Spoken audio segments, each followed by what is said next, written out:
Hola, ¿qué tal? Muy buenos días, bienvenidos a su programa favorito en defensa del consumidor. Mi nombre es Bianca Estrada y en esta ocasión vamos a hablar sobre las guías alimentarias. ¿Qué tanto repercute en nosotros como consumidores? Bueno, pues vamos a averiguarlo en esta emisión.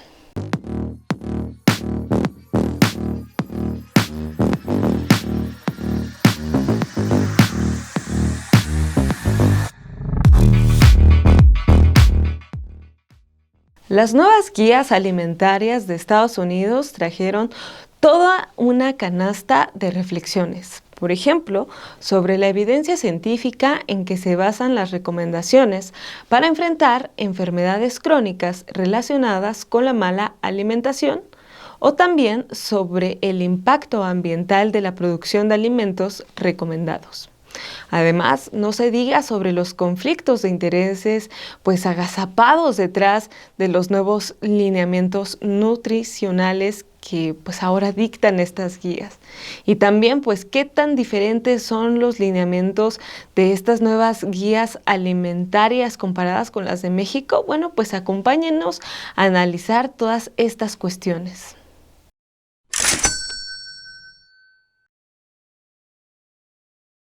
El consumo de ultraprocesados no solo contribuye de forma determinante en la epidemia de obesidad entre los mexicanos, también detonan, junto con el tabaquismo, el alcohol y el estrés, diversas enfermedades crónicas, principalmente las cardiovasculares y la diabetes, que son las principales causas de mortalidad en México, según lo ha reportado el INEGI.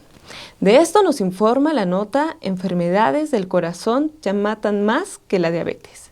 Estrés y ultraprocesados disparan crisis, publicada por Publímetro y que resumiendo señala que en México el reloj de la mortalidad marca un ritmo alarmante, pues en promedio cada hora fallecen 21 personas por enfermedades del corazón.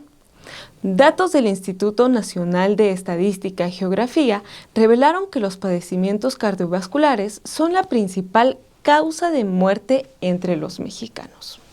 Durante el primer semestre del 2025, un total de 93.935 personas perdieron la vida lamentablemente a consecuencia de la hipertensión, los infartos y también la angina de pecho.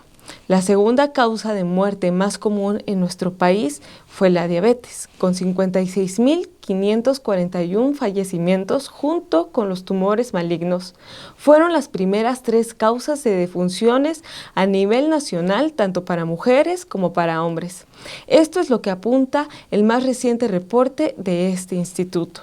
Para la nutrióloga Daniela Thomas de CardioClinic, los fallecimientos por enfermedades cardiovasculares se han disparado a consecuencia de los malos hábitos que afectan directamente el corazón, como la alimentación poco saludable. La gente consume menos comida saludable y más ultraprocesados que tienen muchas grasas, y a esto se le suma aparte el sedentarismo.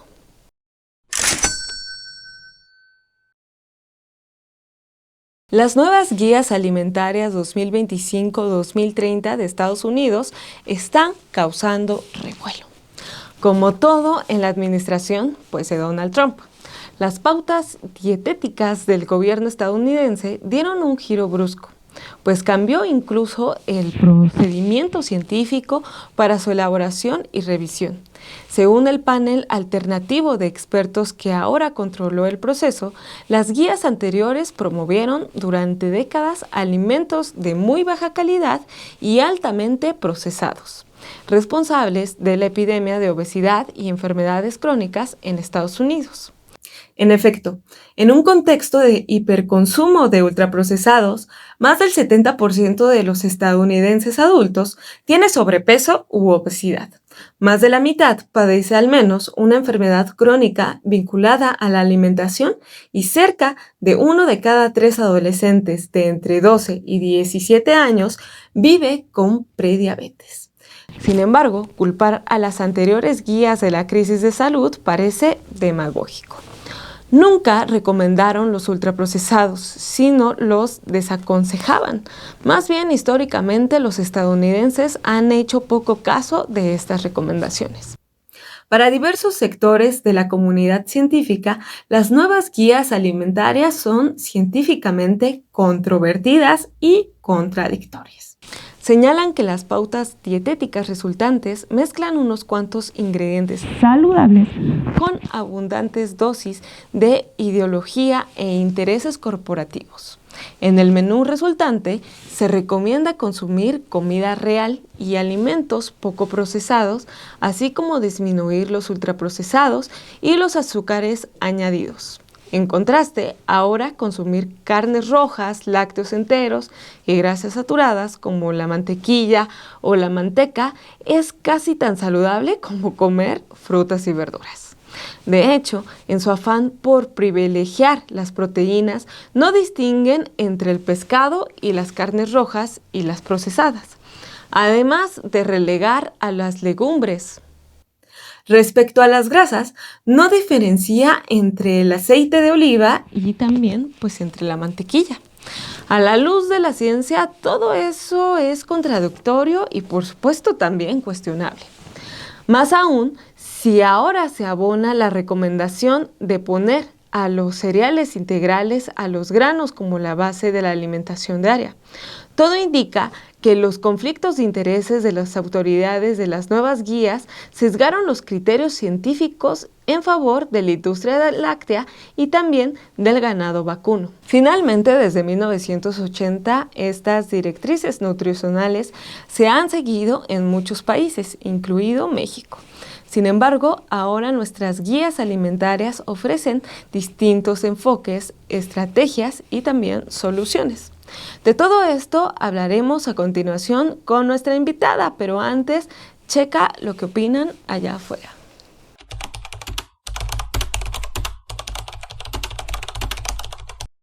Muy mal, porque la carne es muy mal, es maligna y también los embutidos no nos hacen bien a nuestro cuerpo. Yo soy deportista y yo no como carne, yo soy vegana. Me parece que está mal. Se ve claramente que es como una campaña de compañías para incentivar el consumo industrial, yo creo. Bueno, pues es que todo el mundo sabemos que es la cuestión comercial, ¿no? Y Estados Unidos siempre ha sido de embutidos. Las carnes rojas no tienen por qué satanizarlas, es muy buena fuente de proteína. Pues yo en lo personal siento que no es muy saludable para el cuerpo. A nosotras ya hemos probado y comido y es un alimento que no sentimos que nos beneficie mucho, tanto carne roja como el embutido. Para empezar, el embutido, pues de dónde proviene, ¿no? O sea, no es algo saludablemente hablando y pues no, que incentiven sobre todo es como que haya más obesidad y más sobrepeso.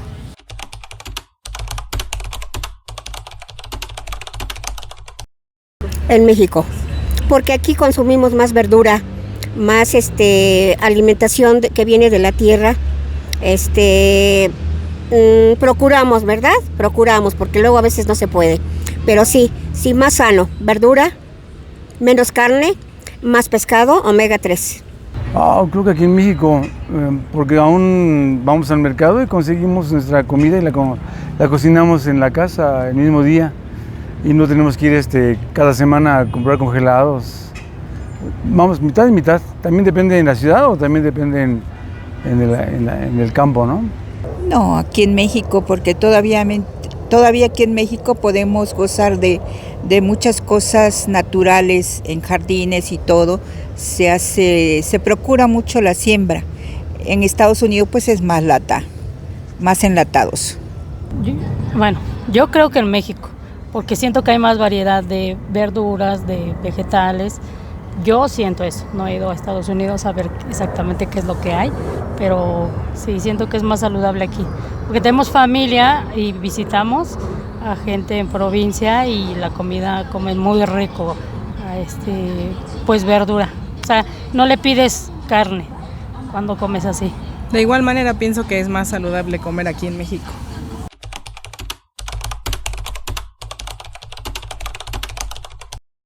No, no está bien. ¿Por qué no? Porque allá en Estados Unidos consumen muchos embutidos, muchas cosas grasosas, hot dogs, hamburguesas, no comen nada de verdura y pues no, estaría muy mal. No, de ninguna manera.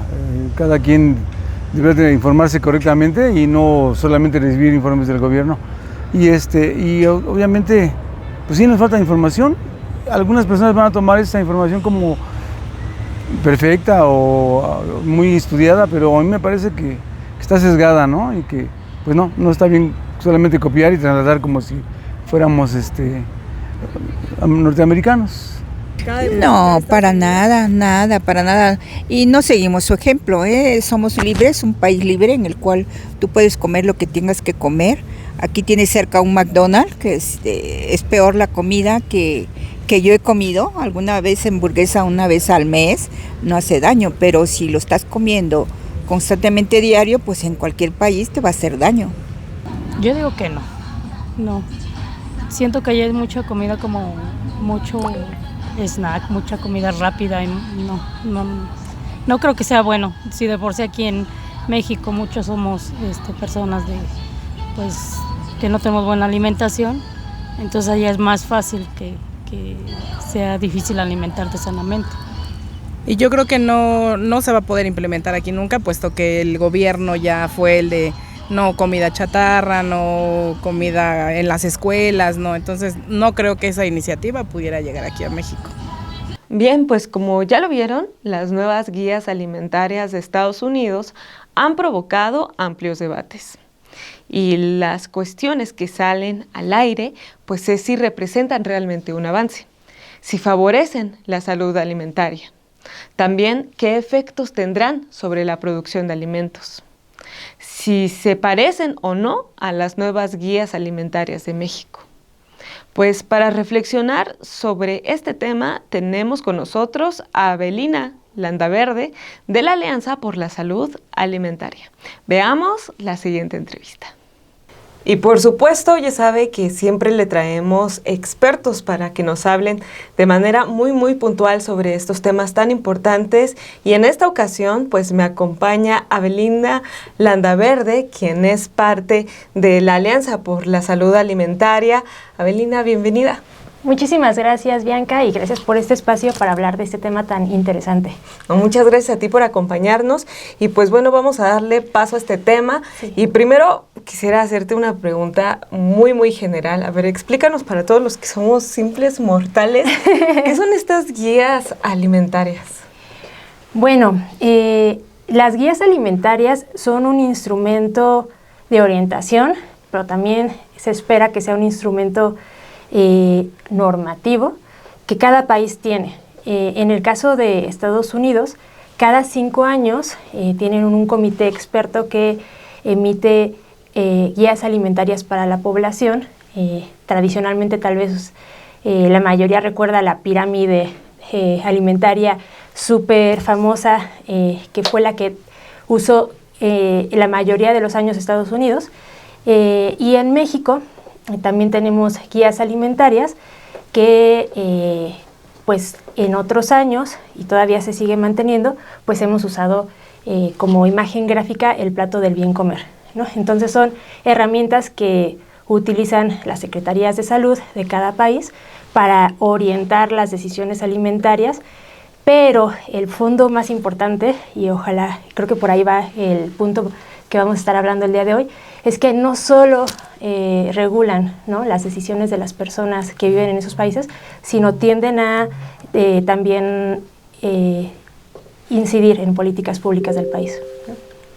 Y justamente de ahí me quiero ir a esta pregunta, Avelina, porque, o sea, ahora que lo dices, pues sí, cada país tiene su guía alimentaria. En el caso, por ejemplo, de Estados Unidos y México, que se consideran distintas evidencias científicas y también siguieron un proceso de revisión completamente diferente, pues quisiera saber cómo fue en cada caso, o sea, cómo se van tomando estas decisiones. Me parece buenísima tu pregunta, Bianca, porque creo que ahí también es algo muy importante el proceso de elección de qué evidencia a cada país le va a dar más importancia, ¿no? Entonces, aunque México y Estados Unidos tenemos problemas de salud muy similares, obesidad, diabetes, enfermedades crónicas no transmisibles, pues los criterios que eligió cada país fue diferente.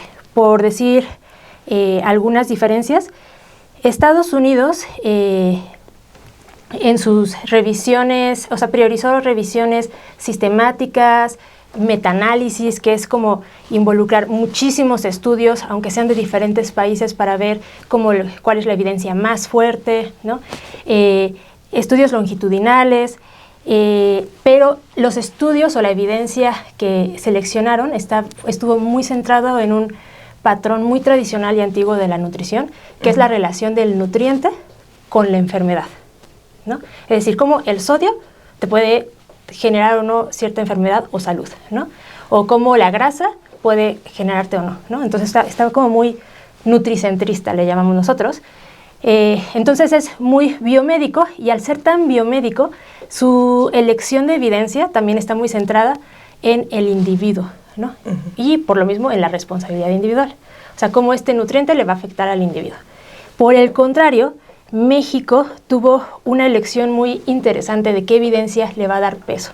En México también no es un proceso como tan rígido como en Estados Unidos. Sin embargo, está en transición como el proceso de elaboración de guías, y se centró más en la salud pública. ¿Qué quiere decir? Tomó en cuenta más evidencia epidemiológica, pero también patrones de consumo nacional, o sea, no se fue a ver qué está pasando en el mundo, sino qué está pasando en México. También evidencia observacional, ¿no? Y le puso mucho peso al contexto social y cultural del país.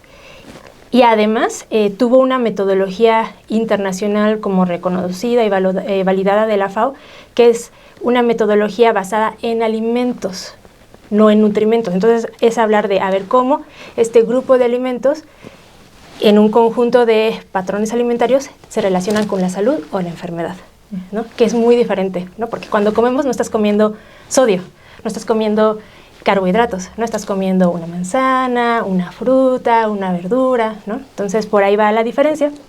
Entonces no quisiera decir, uy, está súper mal la metodología de Estados Unidos y está súper bien, sino como que comprender esas diferencias, porque al final eso tiene un enfoque muy diferente, ¿no?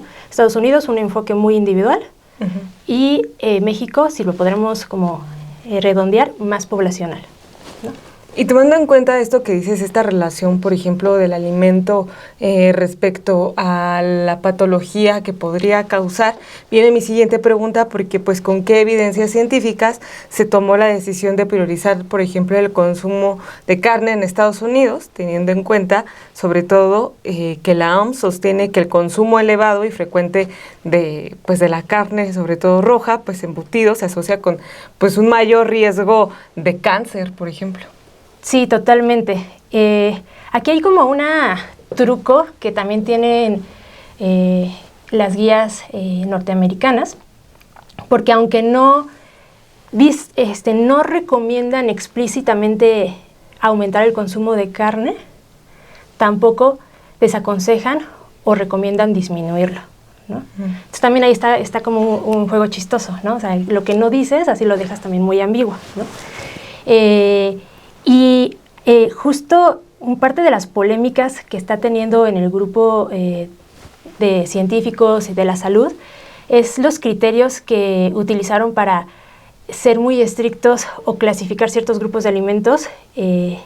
Por ejemplo, en el grupo de las carnes, los alimentos de origen animal, ellos en vez de clasificar los alimentos, ¿no? Por aquí carnes, lácteos, pollo, pescado, ¿no? Se dijeron, la evidencia que vamos a analizar, toda la vamos a juntar en una sola bolsa, ¿no? Entonces, en su guía hablan de proteínas animales, no hacen esa clasificación de carne roja o pescado, pollo, huevo, ¿no? Entonces, al momento de que hacen su análisis de evidencia, juntando ellos le llaman proteínas animales en una sola bolsa, entonces el tipo de evidencia que decidieron elegir para hacer estas recomendaciones se basaron en, por ejemplo, los aportes de hierro, de vitaminas como del complejo B, de la sarcopenia, que es un problema donde hay pérdida de masa muscular en edad adulta o personas adultas mayores por el sedentarismo. O sea, como que se decidieron enfocar como la cantidad de proteína que necesita una persona, cantidad de proteína de origen animal, le beneficia en estos aspectos, ¿no? Y pues eso es como un enfoque, como me atrevería a decir, políticamente decidido, ¿no? Porque, por el contrario, la OMS, con toda esta bolsa de estudios que tienen muchísimos años ya también de trayectoria, tiene un enfoque más de riesgo poblacional. Entonces, la OMS, para poder determinar el riesgo que tiene el consumo de carne roja, nada más de este grupo de alimentos, y es un alimento, ¿no? Es porque tú no comes, voy a comer proteína animal, ¿no? Yo digo, yo voy a comerme mi pescadito, mi pollito, ¿no? Pero cuando decimos carne roja es el consumo solamente de estos alimentos con el riesgo de cáncer. Entonces, todo este enfoque de análisis que tiene la OMS es para el riesgo de este grupo específico de alimentos, ¿no? Entonces, no me atrevería a decir, está mal lo que hizo Estados Unidos, o sea, no, técnicamente, ¿no? Podríamos decir que tiene una lógica, es coherente. Sin embargo, aquí es como, se nota que es una elección como consciente de qué tipo de riesgos voy a voy a considerar y cuáles no para mis recomendaciones, ¿no? Entonces, cuando usas este estudio así, lo echas en una sola bolsa, pues no hay un riesgo directo de todos este grupo de alimentos con el cáncer, ¿no? Entonces, no voy a emitir una recomendación de reduce estos alimentos porque mi evidencia no dice que todos estos alimentos me producen cáncer. Pero si lo reduzco a la carne, pues sí me saldría esa relación, ¿no?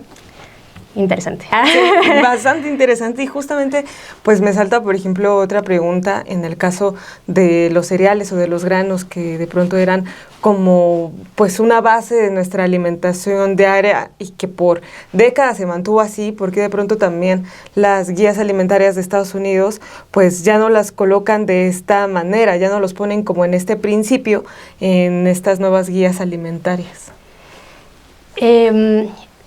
Este cambio que tuvo Estados Unidos al cambiar como la predominancia del grupo amplio de cereales, que era como antes como la base de consumo para toda la población, y ponerla en un espacio en donde se busca reducir el consumo, para este tipo se utilizaron ahí como curiosamente cierto tipo de evidencia, igual otra vez centrada en nutrientes, pero ahora sí de cómo cierto tipo de cereales aumentan el riesgo de diabetes por algo que llamamos índice glucémico, mayor riesgo de resistencia a la insulina, ¿no? Entonces, aquí curiosamente, para la evidencia que eligieron para tomar esta decisión, sí hablaron de cereales y clasificaron, ahí no pusieron todos los cereales en una sola bolsa, pusieron cereales integrales y refinados para hacer su clasificación. Y que está muy bien, porque pues el consumo alto de productos con cereales refinados pues es una de las principales causas que está generando este tipo de enfermedades, pero sí es curioso cómo para cierto grupo de alimentos sí usan ciertos criterios y los clasifican y para otro no. Por ejemplo, lo que decías de la carne, que ponen embutidos en el mismo lugar de el pescado, ¿no? Exactamente, ¿no? Entonces aquí por eso tiene tantas críticas, ¿no? Pero porque para unos temas sí haces esta clasificación, para otros no.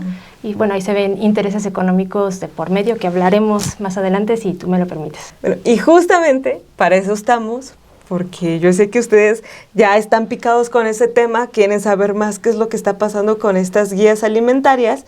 Y pues ahora mi siguiente pregunta va por allá, porque pues ¿qué papel juegan justamente estas recomendaciones específicas, por ejemplo, el límite de azúcares o de ultraprocesados en las guías de cada país, pues para prevenir las enfermedades crónicas, y también cómo responden estas estrategias a los perfiles de enfermedades en cada país?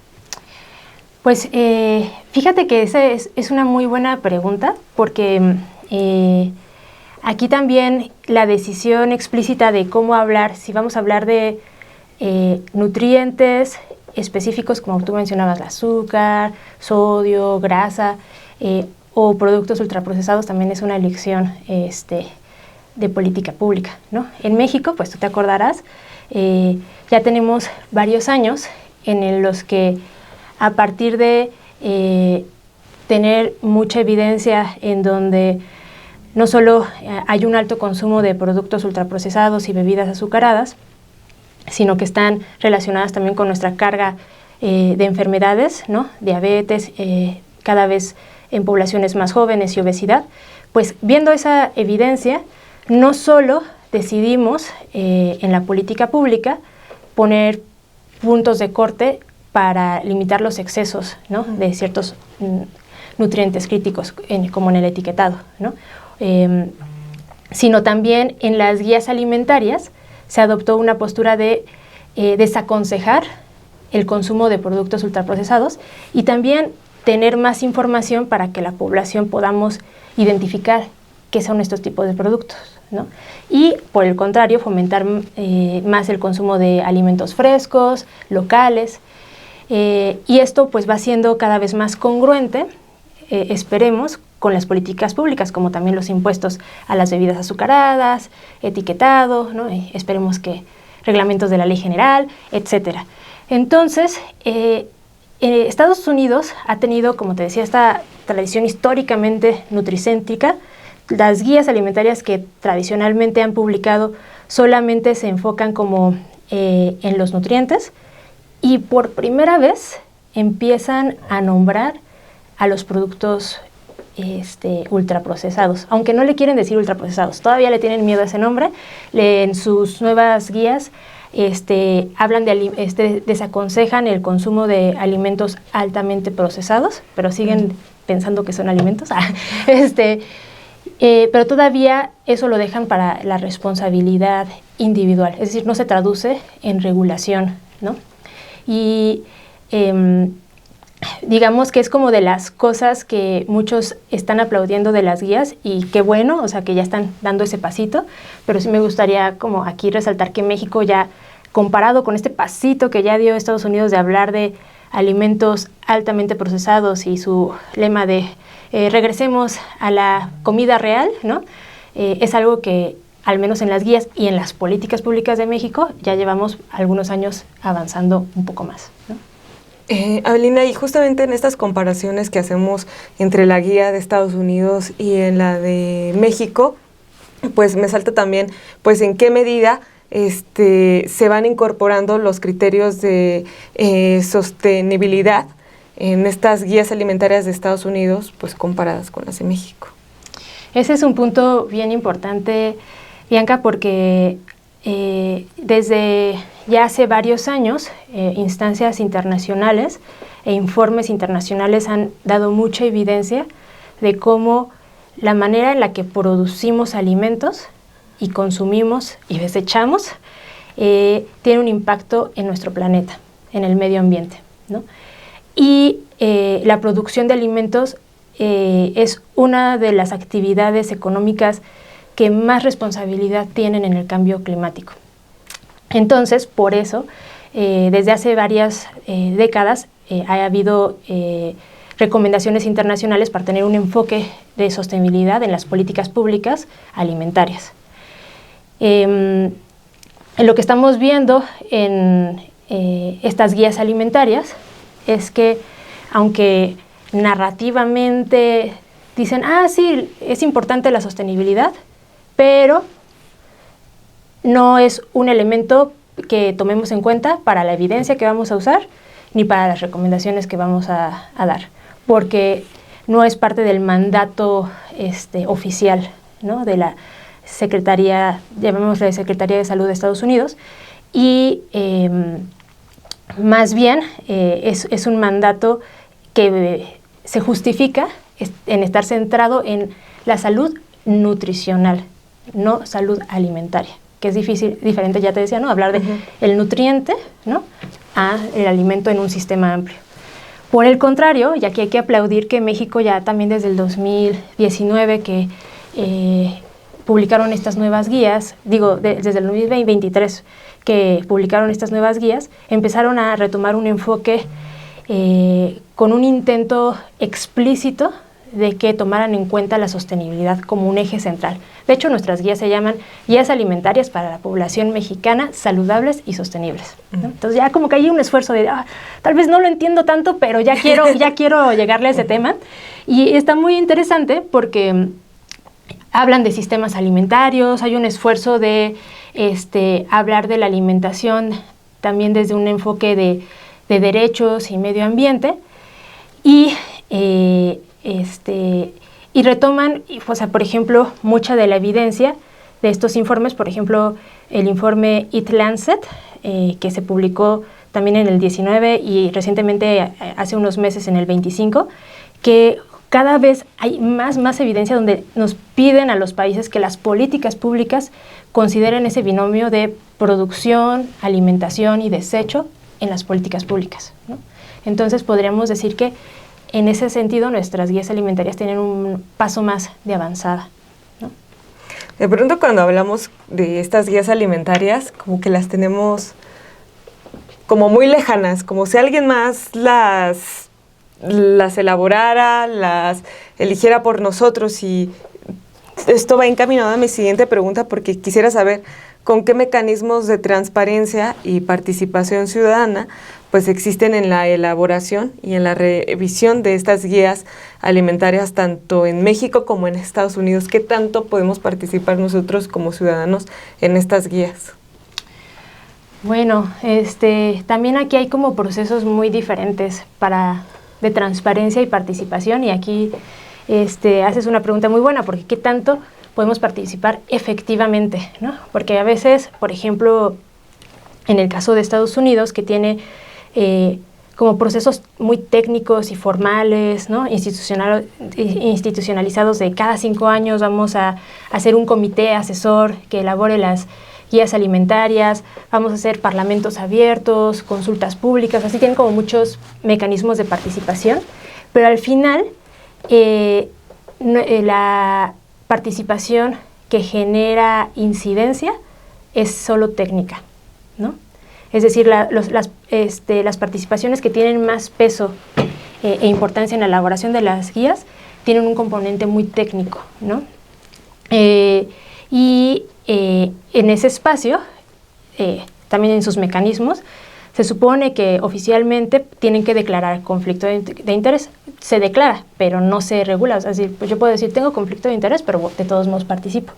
Y eso es uno de los elementos interesantes, porque es muchas de las quejas tradicionales en la elaboración de guías en Estados Unidos es que tienen una participación muy importante de pues cámaras de comercio de diferentes grupos, ¿no?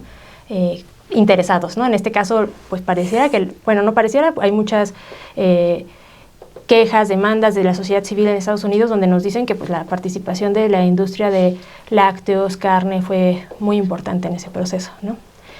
Y por el otro lado, en proceso que está teniendo México para elaborar las guías, pues en este último proceso, no te voy a decir, en anteriores pues también ha sido pues poca la participación realmente académica o técnica, ¿no? Diversa, sino que se parecía mucho como esta influencia de las cámaras comerciales en la decisión de las políticas en salud, pero en estas últimas guías sí te podría decir que hubo un cambio, ¿no? Es decir, se conformó un grupo que se llamó GISAMAC, ¿no? Uh-huh. Integrado por diferentes secretarías del Estado, pero también diferentes grupos académicos del sector social, ¿no? Y consumidores. Entonces, ahí sí hubo un espacio donde la participación de todas y todos fue igual de importante, ¿no? La evidencia que traía y los argumentos que traía cada grupo. Entonces, eso dio un peso para que la participación real, efectiva en la elaboración de las guías, tuviera un poquito más de justicia, ¿no? Y eso, pues, algo importantísimo es que gracias a esta presión académica y social, se pidió rotundamente que se excluyera en toda la discusión técnica a la industria de alimentos. Entonces, ninguna de estas recomendaciones al menos oficialmente están metidas así como reconocidamente, no, es que ellos sí nos dieron esta recomendación y la vamos a usar. Sabemos que la industria tiene sus otras mañas, ¿no? Para llegar ahí, que lleguen sus intereses, pero al menos eso es algo diferente, ¿no? Que tuvimos acá. Pues sí, ahora sí que se convierte también en un arma de doble filo esta participación. Pero bueno, Avelina, quisiera saber un poco más también, pues, hasta qué punto se abordan, por ejemplo, en estas guías las desigualdades en el acceso a alimentos de la población y también, pues, la diversidad cultural alimentaria.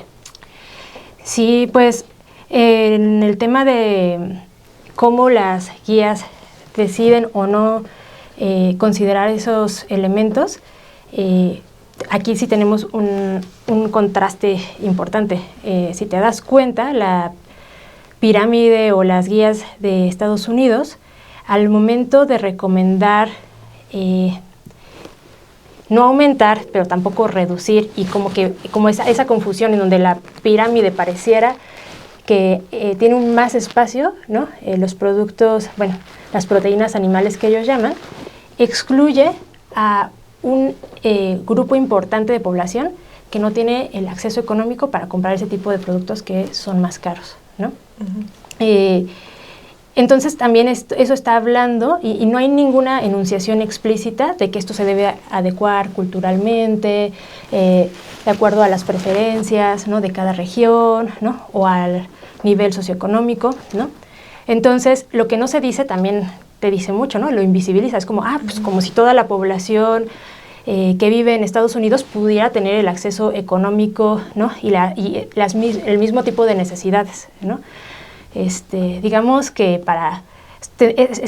es como el tipo de recomendación de alimentos que se daba en la posguerra, ¿no? Entonces, ahí sí está como excluyendo la diversidad y imagínate a Estados Unidos siendo tan diverso culturalmente y de tantos grupos de población que hay, ¿no? Entonces también ahí se está excluyendo, ¿no? Yo creo que intencionalmente, ¿no? Que hay como diversidad. Y en México, al menos sí se habla explícitamente en las guías de la importancia de recuperar las dietas tradicionales, ¿no? De adecuar estas recomendaciones en lo regional, en lo local, ¿no? Si eres de la costa, entonces tal vez tu consumo de pescado va a ser mayor porque va a ser más accesible, ¿no? Si tal vez tú estás en una milpa, pues tu consumo de proteínas de origen vegetal va a ser más desde los frijoles, que esa es una de las también, ya no te dije en las proteínas, porque pues las leguminosas no son carne, pero algo bien bonito es que las guías alimentarias de México sí recuperan mucho los alimentos como las leguminosas, ¿no? Y si pides el aumento de su consumo, porque eso no solo tiene relevancia cultural, sino también ambiental, ¿no? El consumir más leguminosas de origen animal, de origen vegetal, perdón, el consumir más leguminosas de origen vegetal como frijoles, lentejas, garbanzos, que tenemos más accesibles y más económicas en nuestro país, también mejora la salud humana y planetaria, ¿no? Entonces, en eso sí hace mucho énfasis nuestras guías, ¿no? Y tantos alimentos tan deliciosos, platillos tan deliciosos que tenemos las enfrijoladas, un sopecito, las lentejas, una cosa deliciosa. Ahora también yo veo que hacen hasta hamburguesas en lugar de carne con lentejas, que me parece una maravilla y están deliciosas. Sí, la creatividad, ¿no? Que hay también para la preparación de platillos y a la parte nutricional que tiene, ¿no? Y si te das cuenta cuando, además de que es sabroso, ¿no? Es nutritivo y ayuda al medio ambiente, pues qué mejor, ¿no? Exactamente, y pretextos no hay, porque mire, usted entra a TikTok, pone así hamburguesas con lentejas y le salen un buen de recetas, entonces pues tampoco hay un pretexto. Y aparte también, en el poder del consumidor están muchas recetas a las que ustedes pueden acceder y son recetas muy nutritivas. Así es. Finalmente, Avelina, pues quisiera saber qué riesgos implica que su elaboración esté influida justamente por estos conflictos de interés que ya nos platicabas, de estas grandes industrias que terminan participando, y también quisiera saber qué oportunidades se abren cuando pues articulan estos marcos legales de derechos como la Ley General de Alimentación Adecuada y Sostenible en el caso de México, ¿no? Sí. Que hay como una manera más regulada en estas guías. Sí, bueno, los riesgos sí son muchos, ¿no? Cuando estamos viendo toda esta presión, ¿no?, de grupos de interés, pues estamos viendo que pueden salir guías en donde no se mencionan ciertos alimentos, se omiten recomendaciones que puedan beneficiar a la salud de las personas, ¿no? Y se quedan muy ambiguas, ¿no? No solo las recomendaciones están excluyendo cierto grupo de alimentos. Por ejemplo, aunque en la guía de Estados Unidos, cuando ya explican las recomendaciones, sí hablan de leguminosas, en la imagen no hay ninguna leguminosa, ¿no? Entonces, ¿qué está haciendo este tipo de pirámides? Excluyendo también grupos de alimentos, ¿no? Favoreciendo otros, favoreciendo intereses de ciertos grupos comerciales, ¿no? Pero lo triste también es que está excluyendo grupos de personas, ¿no? Y diversidades, grupos de tradiciones culinarias, ¿no? Pero fíjate que lo más peligroso es que teóricamente estas guías deben orientar la política también de producción. Entonces, no solo es como de, bueno, pues están esas guías, pero cada quien hace lo que quiere. No, porque entonces a partir de estas guías se justifican decisiones en política pública. A partir de estas decisiones se justifica que Estados Unidos siga manteniendo ganadería intensa, agricultura, uso de recursos naturales a diestra y siniestra, ¿no? Entonces, a partir de estas guías se justifica mantener un sistema alimentario que estamos viendo que nos está enfermando, ¿no?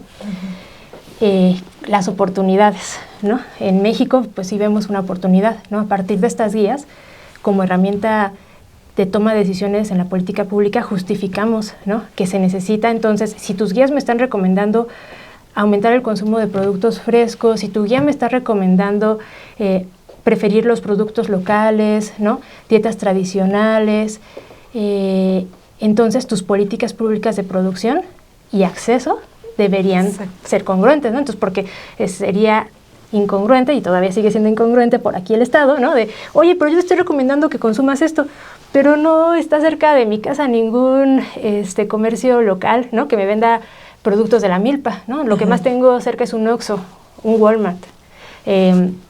Entonces, esto se debería traducir en políticas públicas. Entonces, ya tenemos un avance, una oportunidad muy grande, porque en el 2024 se publicó la Ley General de Alimentación Adecuada y Sostenible, que bien mencionas, es una política de avanzada, es una oportunidad maravillosa para México de incidir en los sistemas alimentarios.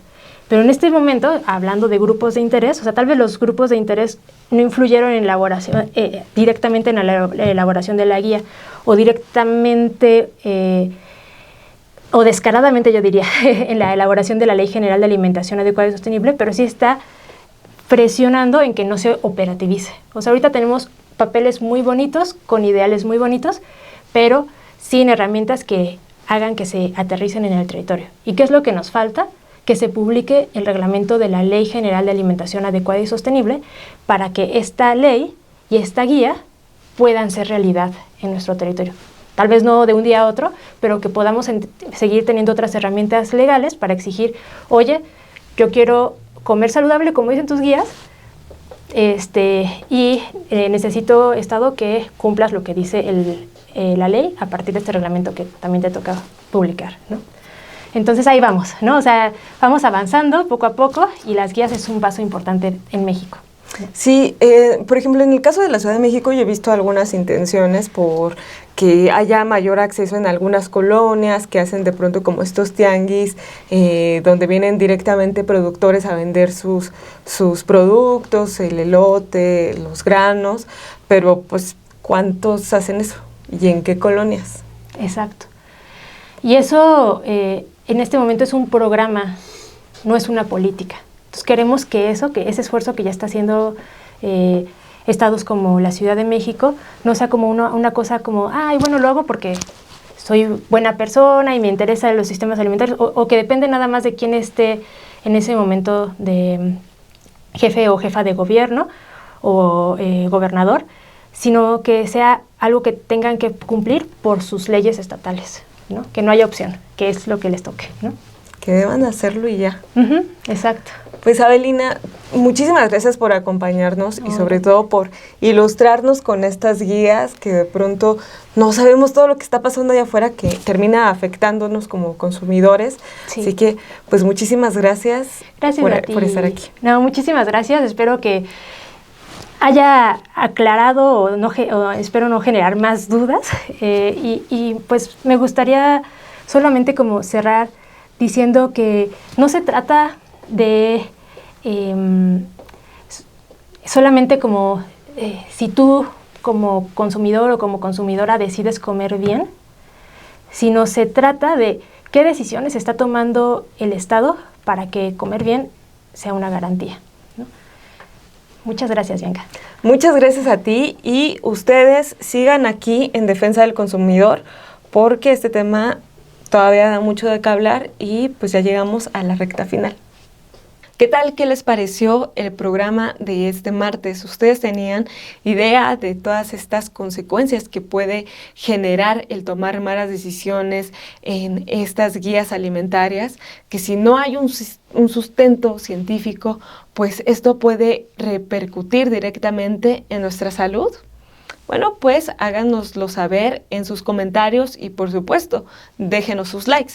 Yo lo invito a que no se despegue de este programa porque nuestra compañera Paulina Soto pues nos va a hablar justamente de un alimento que usted sí debería de consumir si es que no lo está haciendo y nos habla pues de todo el poder nutricional de la avellana. No se vaya porque pues todavía falta un poquito más de En Defensa del Consumidor. Mi nombre es Bianca Estrada y le agradezco mucho el haberme acompañado este día. Esto no solo es un fruto seco, es una bomba de beneficios que viene desde lo más lejano de la historia. ¿Quieres saber por qué? Este es el poder de la avellana. Son el fruto de un arbusto europeo, súper antiguo. Se comían desde las épocas de las cavernas. Así de viejo es esto. Los griegos hasta creían que curaban la calvicie y hoy países como Turquía, Italia o España son sus mayores productores. Las avellanas son riquísimas en vitaminas E, el antioxidante estrella que frena el envejecimiento de tus células. Son un escudo para tu piel y tu salud. También protegen tu corazón gracias a las grasas buenas que ayudan a bajar el colesterol malo. Aportan calcio y fósforo para huesos más fuertes. También combaten el estreñimiento y son pura energía. Las puedes comer solas, en ensaladas o en galletas. Platícanos cuál es tu forma favorita de disfrutar este fruto seco. No se te olvide visitar la página del Poder del Consumidor para conocer más sobre las propiedades de los alimentos. Y tampoco te pierdas En Defensa del Consumidor en el Estudio B de Sin embargo al aire.